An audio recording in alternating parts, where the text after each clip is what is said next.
I have found something." She tilted her head, as if recollecting, and her next words were in a different tone of voice. Luke suspected she was quoting. "Though I have lived among humans for many years, some of the differences between our ways choose not to fade into irrelevance. The electroencephaloscan, for example, would be considered a grave and very personal intrusion by my kind. Fortunately, my order knows of a means to keep even it at bay. Unfortunately, when utilizing it, we cannot demonstrate that we have functioning brains." Luke snorted, amused. Who were you quoting? "Jedi Master Plo Koon." Luke considered.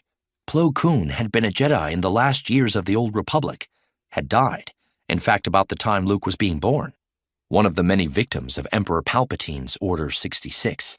He was a Keldor, a member of a species that was not often seen out in the galaxy at large. They were not oxygen breathers and had to wear special breathing masks when visiting most other inhabited worlds. Why was that quotation so difficult to find? With anyone else, he'd be worried that his question sounded like a criticism, but Silgal had no human neurosis that made her prone to interpret offhand remarks as complaint. "It was not transcribed as searchable data in our archives.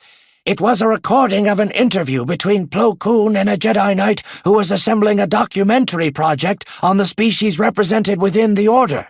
He, too, was a victim of the Purge, his project unfinished. I have been using automated vocal translation software against holo-recorded materials, searching for a list of keywords related to Valen's situation, and this morning's pass flagged the word electroencephaloscan in this entry." Good work. Was there anything else useful in that interview? Silgal twisted her body from side to side, a Mon-Cal simulation of a human shaking of the head. "That appears to have been, for Plo Koon, a humorous aside, and the subject was not further explored." He said, "My order knows of a means." Who was he referring to? It couldn't have been the Jedi Order, since we've found no other reference to the technique, and since he was talking to another Jedi. "He would have said our order." Silgal tilted her head. Familiar with her ways, Luke took it as a gesture of self-appreciation. Some human nuances of speech were still difficult for her, even after all her years among them. "Yes." Luke pulled his datapad from his belt pouch and flipped it open. As he used it to access the temple computer archives, he realized with a pang that this might be the last time he would do so, for many years, or perhaps ever.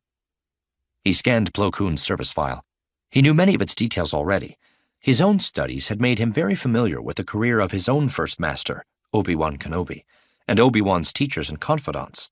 Obi-Wan's master, Qui-Gon Jinn, had been a close friend of Plo Koon, but Plo Koon's record offered few leads. It mentioned no other order to which the long-dead master might have belonged, though Luke knew there was one prospect more likely than any other.